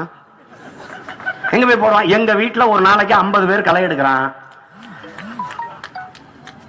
கத்திரிக்காய் பறிக்கிறான், வேலை செய்யறான், எள்ளு செடி அடிச்சு வந்து நசுக்கிறான், எள்ளது பண்றான், உதிர்க்கிறான். இவனுக்கு எங்க ஆத்தால பண்ணும் கூலி கொடுக்கணும். இப்படி ஏடிஎம்ல கொடுத்துறதா? எப்படி கொடுக்கறது? செக்கா கொடுத்துறதா? எப்படி கொடுக்கறது? 100 நாள் வேலை திட்டம், 100 ரூபாய் சம்பளம், 40 ரூபாய் கமிஷன், 60 ரூபாய் கைக்கு வருது. இதை வச்சுக்கிட்டு எப்படி பண்றது? இதை எப்படி கொடுக்கறது? இது ஆன்லைன் தானா? Cellphone transaction. Okay fine. செல்போனை உற்பத்தி செய்யறவன் யாரையா? முதலாளி. நீ யாரியா? நான் அவனுக்கு புரோக்கர். அது செல்போன். எல்லாமே பாரு, எல்லாமே பெரும் முதலாளிகளின் லாப நோக்கிற்காக, அவர்களை வாழ வைப்பதற்காக கொண்டு வரப்பட்டதான் அத்தனை. நீ பண மதிப்பிழப்ப எல்லாரும் நினைச்சுக்கிட்டு தான். அவர் தான் சொல்றாரு பிரதமர், 50 நாள்ல எல்லாம் சரியாயிரும். 6 மாசத்துல பாருங்க என்னென்னவோ நடக்க போகுதுன்னு. என்ன நடந்துருச்சு சொல்லு? என்ன நடந்திருக்கு சொல்லு? ஒண்ணும் நடக்கல. நம்ம பாட்டியும் ஒரு மீம்ஸ் போடுறான் ஒரு தம்பி, ஒரு கருத்து படம். நம்ம பாட்டி அவ்வையும் முருகன் நம்ம பாட்டுன்னு நின்று பேசிட்டு இருக்காங்க. அவ்வையே சுட்டது எது சுடாதது எது? மோடி அரசு கேட்கிறான். சுட்டது எது சுடாதது எது? சுடாதது சுவிஸ் பணம், சுட்டது மக்கள் பணம். சுவிஸ் வங்கிலிருந்து பணத்தை கொண்டு வருவான்ட்டு இவன் ஓட்ட போட்டு காத்திருக்கான். இவன் சுருக்கு பில்லிருந்து தூக்கிட்டு போயிட்டான். இது ஒரு கூட்டம். இதுல என் தம்பி சொல்றாங்க 15 லட்சம் ஒவ்வொருத்தர் பேரும். அதுல என் தம்பி 3 பேருக்கு 60 லட்சம் ரூபாய் வரும்னு காத்துட்டு இருந்திருக்கான். ஐயா இவங்க ரொம்ப கோளாறான ஆளு. இவங்க உங்களுக்கு புரியாது. இவங்க எல்லாமே தப்பா செய்வாங்க. எல்லாமே தப்பு. அது இப்ப காதல விட்டுருவாங்க, பொண்டாட்டி கட்ட மாட்டாங்க, துறவு பண்ணிடுவாங்க. கட்டின பொண்டாட்டினாலும் விட்டு போயிருவாங்க. போயிருவாங்க எல்லாத்தையும் துறந்துருவாங்க, காவியை கட்டிடுவாங்க. முதலமைச்சர் பதவி மட்டும் துறக்க மாட்டாங்க. ஏன்? ஞானிகள். எல்லா ஆசையும் போயிரும், பதவி ஆசை மட்டும் போயிடாது. யோகா முனிவர் ஒருத்தர் இருக்கார், ஐயா ராம்தேவ், பாபு ராம்தேவ். அவரை மாதிரி முயற்சி செஞ்சு இடுப்புடிஞ்சு செத்துறாதிய. அப்படிலாம் யோகா யாரும் செய்யறது இல்ல. நான் சொல்றேன்டா, எங்க ஐயா ஆசன ஆண்டியப்பனை விட வாடா நீங்க எல்லாம் யோகா பண்ணிட்டிய. எங்க ஐயாவா இருக்கனாவே ஆண்டியா இருக்காண்டா. நீங்க எல்லாம் பணக்கார போண்டியா இருக்கீங்க. இருக்கட்டும், எங்களுடைய யோக கலை தாண்டா உங்களுடைய யோகம். யோகம் வந்து ஒரு பயிற்சி தானே.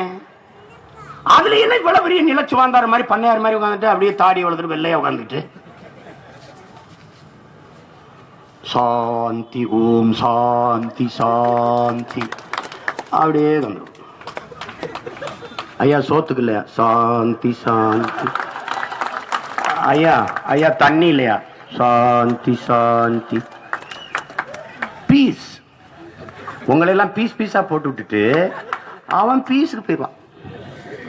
ஐயா தலைக்கு மேல கொண்டு விழுகுதியா? சாந்தி சாந்தி.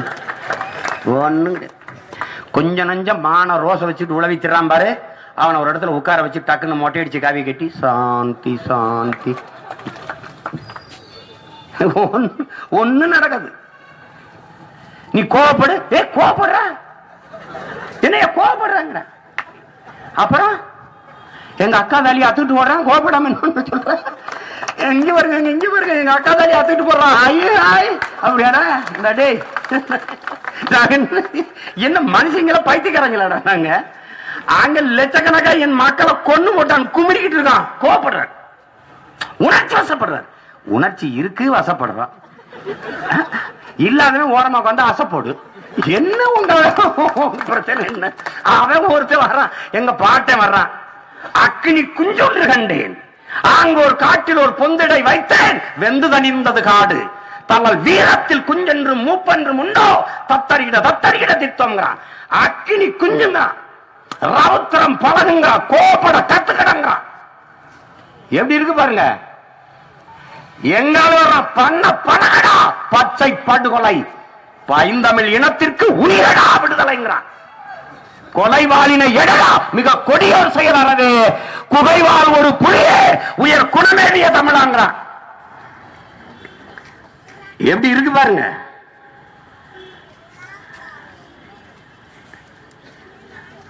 கைவிரித்து வந்த கயவர் நம்மிடை பொய் விரித்து நம் புலன்கள் மறைத்து தமிழுக்கு விளங்கிட்டு தாயகம் பற்றி நமக்குள்ள உரிமை தமக்கல் மாறனில் வழி வழி வந்த உன் மரத்தனம் எங்கே, மொழிப்பற்றெங்கே, விழிப்புற்று எழு. இகழ்ச்சி நேர்ந்தால் இழப்போம் என்றும் புகழ்ச்சியை எம் போனாம் என்றும் வையம் ஆண்ட வண்டமில் மரபே கையிருப்பை காட்ட எழுங்கிறான். அவன் எழுங்கிறான்னு எந்திரிச்சாவ. என்ன எந்திரிக்கிற, உட்காரு உட்கார்பா.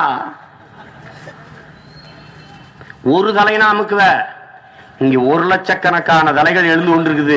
எவன அமுக்க முடியாது. இங்க பல லட்சக்கணக்கான தலை எழுது. பயப்படாம பேசுறான சீமண்ணா. பரம்பரை ரத்தம் அப்படி, பரம்பரை ரத்தம் அப்படி, எதுக்கு அடங்குறாது இல்ல. சரி, பிடிச்சிட்டாங்க, சிறையில போட்டாங்க, நம்மள எப்படியும் தூக்குல போட்டுருவாங்க, சுட்டுருவாங்கன்னு என் பாட்டனுக்கு தெரியாதா? தெரியும். ஆனாலும் போட ஏன் மரணத்தை விட மானம் பெருசு எங்களுக்கு. அது பெருசு. எங்க ஐயா சொல்றாரு இல்லையா அப்துல் கலாம், பிறப்பு சாதாரணமா இருக்கலாம், இறப்பு சரித்திரமா இருக்கணும். நாங்கள் பிறந்ததை வாழ்ந்ததை அர்த்தமாக்க போராடி கொண்டிருக்கிறோம். அர்த்தமாக்குவதற்கு சில பேர் இருப்பான், இறந்துட்டாருன்னு செய்தியை கொண்டு வரல, இவன் நான் உயிரோட வந்தாரு இப்பதான சாகுறாரும்பா. அது வல்ல வாழ்க்கை, அது வல்ல வாழ்க்கை. 212 ஆண்டு கழித்த பிறகும் அவன் பேர பிள்ளைகள் இன்னைக்கு பெருமையோடு நினைவு கூறிக்கொண்டிருக்கிறோம் என்றால் இதுதான் வாழ்க்கை. அது ரொம்ப முக்கியம். மறுபிறப்பு இருக்கானே அப்பா, இருக்கு இருக்கு இருக்கு. என் பாட்டனுக்கு அவன் பிறந்த ஆயுள் இருக்கு பாருங்க, 49 ஆண்டுகள். அதுக்கு உருவம் இருக்கு, அதுக்கு உயிர் இருக்கு. ஆனா 212 ஆண்டுகளா வாழ்ந்து கொண்டிருக்கான்ல, இதுக்கு உருவம் இல்ல, உயிர் இல்ல, ஆனால் நிலைத்த புகழ் இருக்கு. இதான் இன்னொரு பிறவி. அந்த பிறவிக்கு ஆயுள் இருக்கு 49 ஆண்டுகள். இந்த பிறவிக்கு அவனுக்கு ஆயுள் இல்ல, பலாயிரக்கணக்கான ஆண்டுகள் வாழ்ந்து கொண்டிருப்பான். இந்த வாழ்க்கை தான் மறுமை, இந்த வாழ்க்கை தான் இன்னொரு பிறப்பு. இந்த வாழ்க்கையை நீ இருக்கிற ஆயுளை எப்படி வாழ்கிறாயோ அதை பொறுத்து தான் இன்னொரு பிறப்பு. இல்லைன்னா உன்னை புதைச்சடத்திலே புதைஞ்சிருவேன். என் பாட்டனை புதைச்சடத்துல அவன் புதையல, நிக்காம்பார் எழுந்து. அதான் முக்கியம். அப்படிப்பட்ட வாழ்க்கையை வாழ்வதற்கு இந்த தலைமுறை தமிழ் பிள்ளைகள் மான மறவர்களாக, வீர மறவர்களாக கிளர்ந்து எழுந்து வரணும். அதுதானே. இல்லைன்னா இவங்கிட்ட கொடுத்துட்டு இன்னைக்கு வரைக்கும் கதிராமங்கலத்துல போராடிட்டு இருக்காங்க. என் தம்பி சொல்றான், கதிராமங்கலத்துல போராடிட்டு இருக்கான். மக்கள் உயிரை கொடுத்தேன்னு என் தாய் நிலத்தை காப்பாத்திருவேன்னு நிக்கிறான். அதே ஊர்ல சின்ன சின்ன வயசு பசங்க, இளைஞர்கள் புரட்சி தலைவர் அஜித்துக்கு ஜலை எழுப்பிக்கிட்டு இருக்கான். நடிகர் அஜித் அவர்களுக்கு சிலை எழுப்புறேன்னு நிக்கிறான். அங்கேயும் இளைஞன் தான் நிக்கிறான், இங்கேயும் இளைஞன் நிக்கிறான். அது யாரு இந்த தவறுகளுக்கு பொறுப்பேற்பது? இந்த இந்தியா முழுமைக்கும் திரைப்படம் இருக்கு. எந்த மாநிலத்தில் இந்த கோளாறு நடக்குது? இது ஒரு அறிவார்ந்த தமிழ் சமூகமா? கலையை ரசி, கைதட்டு, காசு கொடுப்போம். அதானே கேரளாவில் நடக்குது. மம்முட்டி சொல்றாருல, கேரள மக்கள் திரையரங்குகளில் முதல்வர் அமைச்சரை தேடுவதில்லைன்னு போறாரு. இவன் திரையரங்கத்தை விட வேற எங்கேயும் தேடுறதில்லை. என் தம்பி தங்கைகளுக்கு சொல்லுவேன், ஒரு கவிஞன் எழுதுறான், தமிழ்நாட்டு இளைஞர்கள் இருட்டறையில் திரையரங்குகளுக்குள் தேடிக்கொண்டிருக்கிறார்கள் தங்களுக்கான தலைவர்களை என்று. இதை மாற்றுங்க, இந்த கவிதையை பொய்யாக்குங்க. திரையில் நடிப்பில் இருந்து தேடாதீர்கள் உங்கள் தலைவர்களை, தரையில் மக்களுக்கான உழைப்பில் இருந்து தேடுங்கள். அதான் சரியா வரும். தனி மனித அபிமானங்களை கொண்டு நீங்கள் அரசியல் செய்ய வராதீர்கள். நல்ல உயர்ந்த தத்துவத்தை தலைமையேற்று அரசியல் செய்ய பழகுங்கள், வாருங்கள். சின்னங்களை பார்த்து வாக்கு செலுத்துகிற முறையை, அந்த முறையை இனிவரும் தலைமுறையாவது தவிர்ந்து நல்ல எண்ணங்களை பார்த்து வாக்கு செலுத்துகிற முறையை உருவாக்குவதற்கு நீங்கள் அணியமாகணும். சும்மா ரெட்டலுக்கே போட்டேன் பழகிருச்சு, உதயசூரியனுக்கே போட்டேன் பழகிருச்சு, அதனாலதான் அவன் உங்களை தெருவில் விட்டு பழகிட்டான். உங்களை காலங்காலமா பிச்சை எடுக்க விட்டு எங்களுக்கு பழகிருச்சுட்டான். அதான் முடிஞ்சு.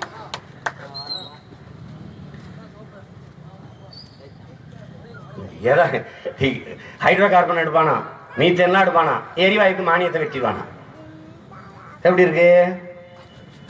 இப்ப என்ன சொல்லுறாங்க தெரியுமில, நீங்க எரிவாயுக்கு மானியம் கொடுக்கணும்னா இந்த மாதிரி ஹைட்ரோ கார்பன் மீத்தெல்லாம் எடுத்தா தான் முடியும்பா.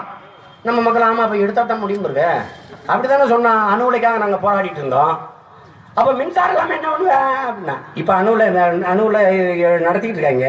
உங்களுக்கு மின்சாரம் தடையெல்லாம் வந்துருச்சா? ஒரு அடிப்படை தானே. அணு உலை கண்டுபிடிக்கப்பட்டது மின் உற்பத்திக்காகவா? கேள்வி பதில் இருக்கா? இல்ல மின்சாரம் கண்டுபிடிக்கப்பட்டது அணு உலையாலையா? பதில் இருக்கா? இல்ல. வேற மாற்று மின் உற்பத்திக்கான திட்டமே இல்லையா? இருக்கு. சூரிய ஒளியில் மின் பூங்கா அமைச்சு மின்சாரம் தயாரிக்கிறான், காற்றாலையில தயாரிக்கிறான், கடல் அலையில தயாரிக்கிறான், எல்லாத்திலையும் மின்சாரம் தயாரிச்சுட்டு இருக்கான். அவன் ஜெர்மன்லாம் முழுக்க கடல் அலையில தயாரிச்சுட்டு இருக்கான். இது அணு உலை கொண்டாந்து வச்சு குளிர் மழையில சத்தம், வெள்ளத்துல சத்தம், காப்பாத்த ஓடி வரல.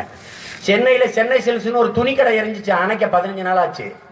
அணுவுல வெடிச்சதுன்னா எவன் வந்து பாப்பான்னு நீ தான் கற்பனை பண்ணிக்கணும். ஒரு பயம் வர மாட்டான், ஒரு பயம் வர மாட்டான். கடலூர்ல தானே புயல செத்தா நம்ம மக்கள் ஏற்று பார்க்கல. நம்மள இந்த நாட்டின் குடிமக்களாகவே இவர்கள் கருதல. குஜராத்ல வெள்ளம், உடனடியா தனி உலங்கு உறுதியில் ஐயா நரேந்திர மோடி பார்வையிடுறார். பிரதமர் 500 கோடி உடனே அறிவிக்கிறார். வட மாநிலங்களுக்கெல்லாம் இழப்புக்கு 1500 கோடி 2000 கோடி அறிவிக்கிறது. இந்த வெள்ளத்தின் பாதிப்பால குஜராத்தின் வளர்ச்சி பின்னடையாது என்று உறுதியை கொடுக்கிறார். ஆனால் நாங்க வெள்ளத்துல செத்தோம். ஒரு வார்த்தை இல்ல, ஒரு ஆறுதல் வார்த்தை இல்ல. இவ்வளவு தொகை கொடுங்கன்னு 1500 கோடி 2000 கோடி கொடுங்கன்னு கெஞ்சி பார்த்துட்டான். ஒன்னும் கொடுக்கல.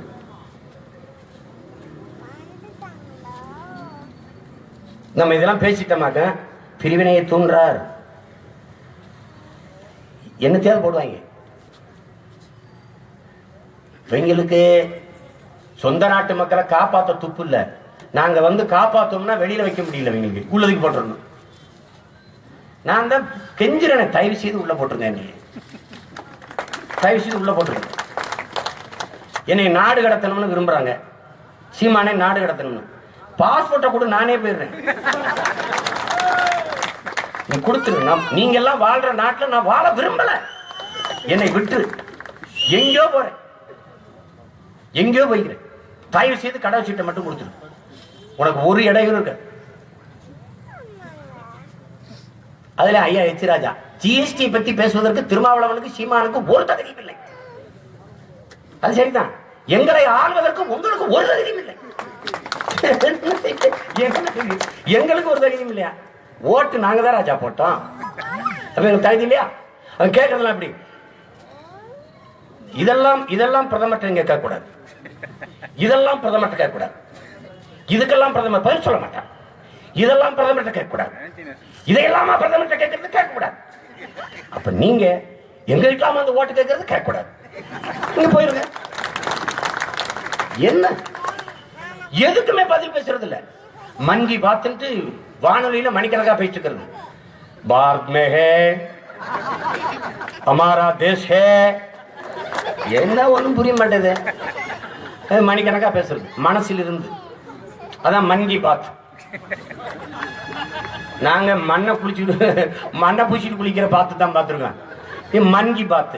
சரி ஏதோ சொல்றாரு ஐயா. என்ன சொல்றாரு? மனசில் இருந்து எப்படி பேசுறாரு? ஜிஎஸ்டிக்கு பிறகு விலைவாசிகள் வெகுவா பயந்து விட்டது. அன்னையில இருந்தா தக்காளி 150 ரூபாய் போச்சு. எந்த கடையில போய் நீங்க என்ன வாங்கினீங்க விலைவாசி குறைஞ்சிருக்கு? ஒரு பட்டியல் விடுங்க, வெளியிடுங்களேன். நீங்க தான் எல்லாத்துக்கும் சுட்டு செய்தி போடல, ட்விட் பண்றீங்களா? அது ஒரு ட்விட்டர்ல ஒண்ணு போட்டு விடுங்க. எவ்வளவு பெரிய போய் மனதில் இருந்து பேசும்போது கூட மனசாட்சி இல்லாம போய். எந்த உணவகத்துல கூட்டம் இருக்கு? சாப்பிடலாம் வரல, போயிட்டான். அம்மையா, நம்ம அம்மையார் மதிப்பிற்குரிய நம்ம அம்மையார் நிர்மலா சீதாராமன், ஏன் நீங்க ஹோட்டலுக்கு போறீங்க, வீட்டிலே சமைச்சு சாப்பிடுங்க. சாப்பிடுறமா சமைக்கால, நீங்க வந்து பண்ணி கொடுத்துட்டு போங்கம்மா. அம்மா, ஏன்னா இங்க நாங்க பொண்டாட்டி புருஷன் வேலைக்கு போனாதாம்மா ஒரு வேலை கஞ்சி குடிக்க முடியுது.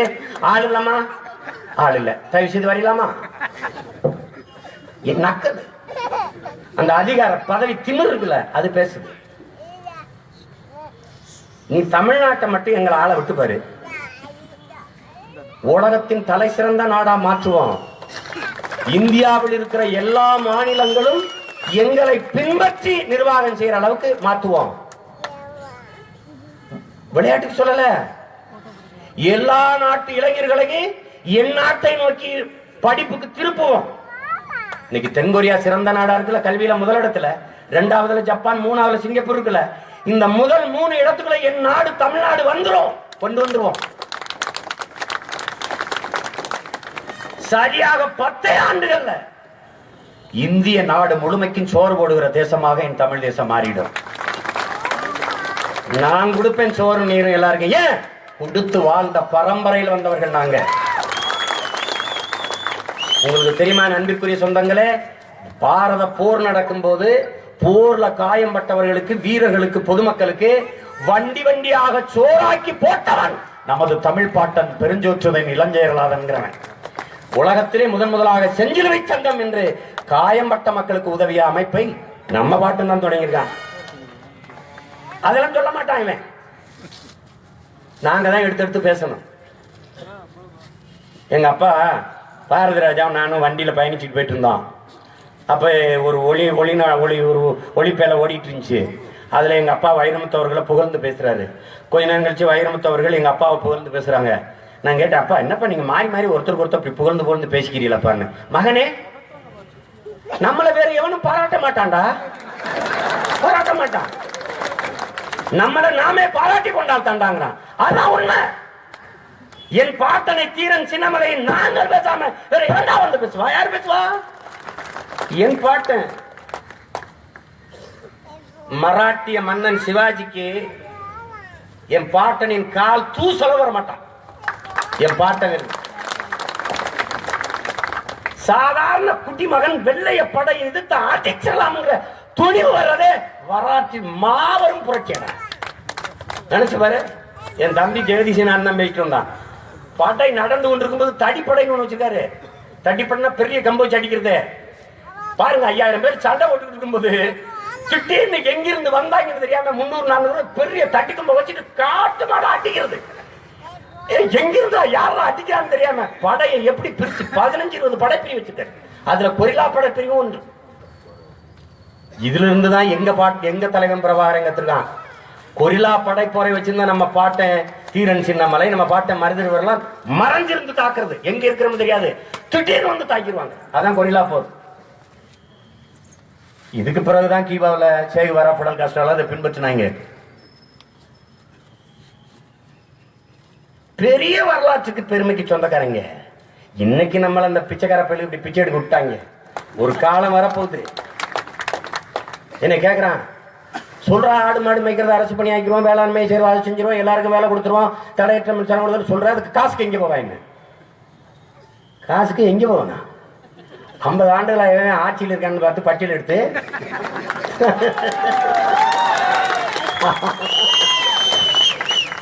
அவங்ககிட்ட தான் வாங்கணும். வேற எங்க வாங்குறது? நீங்களா கொடுத்தா வெளியில இருப்பிய, நானா எடுத்தா உள்ள இருப்பிய. எப்படி பாருங்க, ஏதோ பார்த்து பண்ணி விடுங்க. ஒரு அணை கட்டலான்னு இருக்கேன், 500 கோடி ஆகுது. கட்டுங்க, உங்க அப்பா பேர்ல உங்க பேரையே வச்சு விட்டுறேன். எனக்கு ஒன்றும் நட்டம் இல்லை. அணை திறப்பாளர்னு உங்க பேரை கூட நீங்க கூட திறந்து விடுங்க. நான் போய் பார்த்தேன் காலையில், நம்ம பாட்டு நினைவு தூணுக்கு மாலை வைக்க போனேன். என் தம்பி எல்லாரும் கூட்டிட்டு போராடி செத்த என் பாட்டன் பேரு சின்னமலைன்னு சின்னதா இருக்கு. வெள்ளையடிச்சு விட்ட ஜெயலலிதா பேர் பெருசா இருக்கு. இது ஒரு கொடுமை. நினைச்சு நெஞ்சு பிடிச்சு போகுது. அவ்வளவு அணையை கட்டினாரு, அவரை பள்ளிக்கூடம் கட்டினாரு, அவ்வளவு ஏரியா கட்டினாரு. காமராஜ் பேரே போட்டுக்கல. அந்த அணைக்கு லேசா வண்ணம் முடிச்சுட்டு கீழே ஜெயலலிதா கருணாநிதி தெட்டி தெட்டி தெட்டி வேம்பம்மா ஒரு படம் எடுப்பான். அப்புறம் சினிமாஸ்கோப் அந்த காலத்துல அதை விரிச்சு விட்டாங்க. முதலா சினிமாஸ்கோப் அப்படிங்கிற மாதிரி படம் எடுத்தவன் பேசாம போயிட்டான். இவங்க படுத்துற பெரும்பாடா இருக்கு. இப்ப என்ன தெரியுமில, ஒரு படம் 100 நாள் ஓடுனா எப்படி கொண்டாடுவான் 100வது நாள் அப்படின்னு. ஆட்சி இப்ப அப்படி ஆயிடுச்சு. 100 நாள் எடப்பாடி ஆட்சி 100வது நாளை தொட்டு விட்டது. இதே மாதிரிதான் சட்டசபைக்கு கேட்கிறாங்க. இதே மாதிரிதான் சட்டசபைக்கு கேட்கிறாங்க. கைதட்டுறவனுக்கெல்லாம் காசு கூடிடுச்சு. அரசுக்கு கடன் 5 லட்சம் கோடி, எம்எல்ஏவுக்கு சம்பளம் 1,05,000. இந்தியாவிலேயே மேசையை தட்டுகிறவர்களுக்கு சம்பளம் கொண்டது இங்கதான்.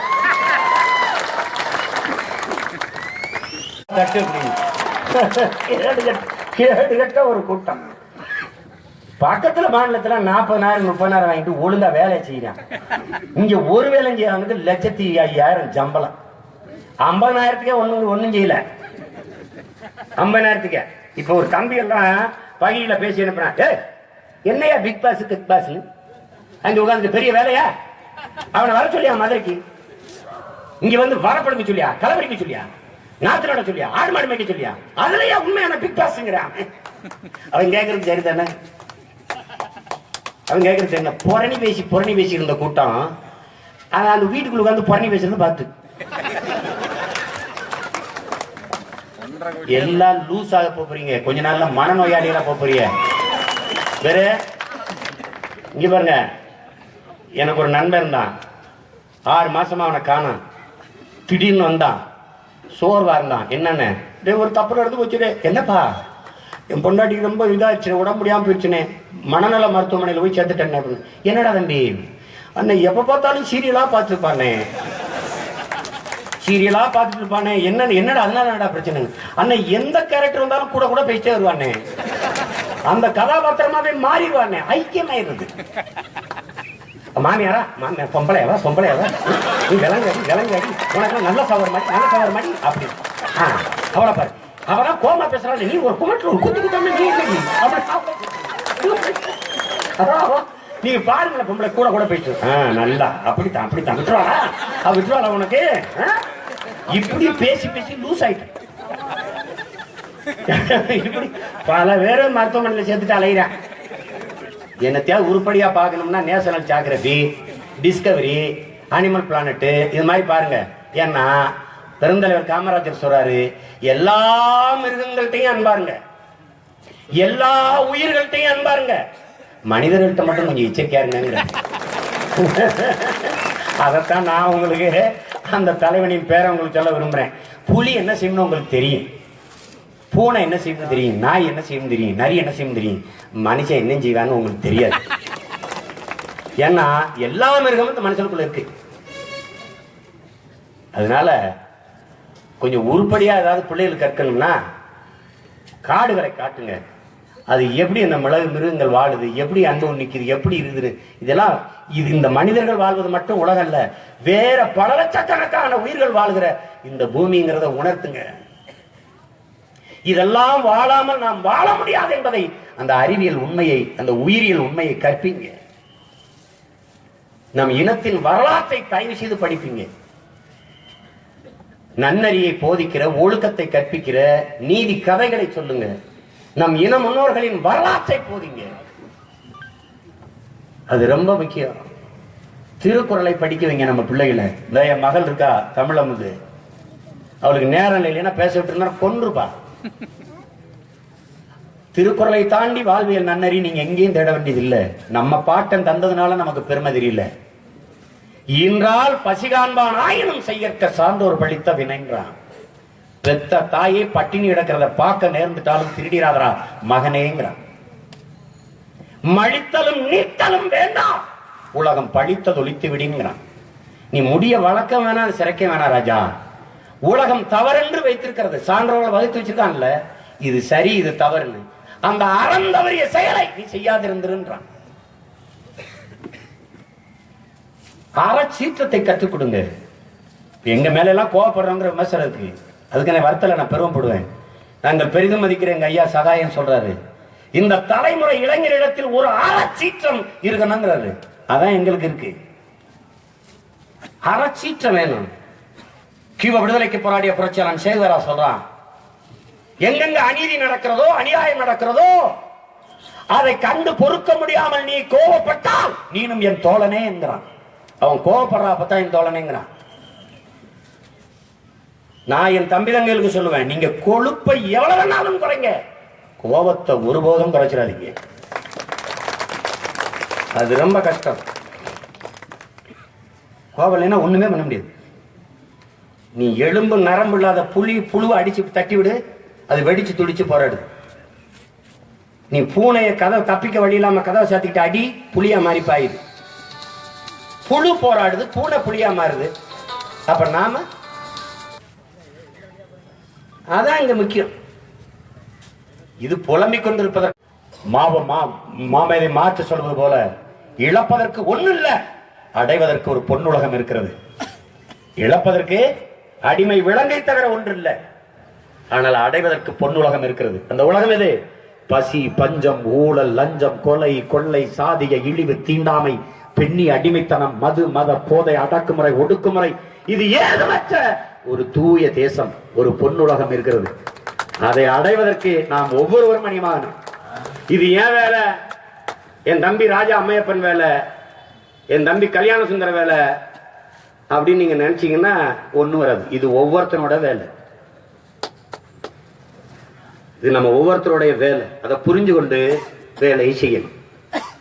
நாம நமது பெரும்பாட்டன் தீரன் சின்னமலைக்கு நம்ம வணக்கத்தை செலுத்துறோம். அவருடைய பெருமைகளை பேசி அவர் நினைவு கூறோம். எதற்காக? நம்மளை நாம உசிப்பிக்கிறோம். வரலாறு என்பது படிப்பினை, அது பழம்பெருமை அல்ல, படிப்பினை. இதை பேசுவது பீற்றிக்கொள்ள அல்ல. தமிழர்கள் நாங்கள் இப்படிப்பட்டவர்கள் அப்படிப்பட்டவர்கள் பீற்றிக்கொள்ள அல்ல, நம்மை நாமே ஒரு முறை தேற்றிக்கொள்ளத்தான் இந்த வரலாறுகளை நாம் படிக்கிறோம், அதை பத்தி பேசுறோம், பகிர்ந்து கொள்றோம். எனவே என் அன்பிற்குரிய சொந்தங்கள், என் அருமை உடன் பிறந்தவர்கள், பெருமைமிக்க நமது வீரப்பாட்டனின் நினைவை போற்றுகிற இந்நாளில் நாம் உறுதியேற்போம். தன்னலமற்று உண்மையும் நேர்மையுமாக இந்த மண்ணுக்கும் மக்களுக்குமாக உழைப்பதற்கு ஒரு அரசியல் பெரும்படையை நாம் உருவாக்கி கொண்டிருக்கிறோம். அதில் இணைந்து மாபெரும் அரசியல் ஆற்றலாக நாம் தமிழர் கட்சியை மாற்றி தூய தமிழர் அரசை இந்த மண்ணில் நிறுவுவோம். அறம் சார்ந்த ஆட்சியை இந்த மண்ணில் அனைத்து மக்களுக்கும் அனைத்து உயிர்களுக்கும் அறம் சார்ந்த ஆட்சியை செய்து நாம் தமிழர் இன வரலாற்றில் மாபெரும் ஒரு பதிவை நாம் செய்ய வேண்டும் என்று வேண்டி, நமது பெருமைமிக்க வீரப்பெரும் பாட்டன் தீரன் சின்னமலை அவர்களுக்கு என் புரட்சிகரமான வீர வணக்கத்தை செலுத்துவதில் நான் பெருமை அடைகிறேன். நன்றி, வணக்கம். நாம் தமிழர்.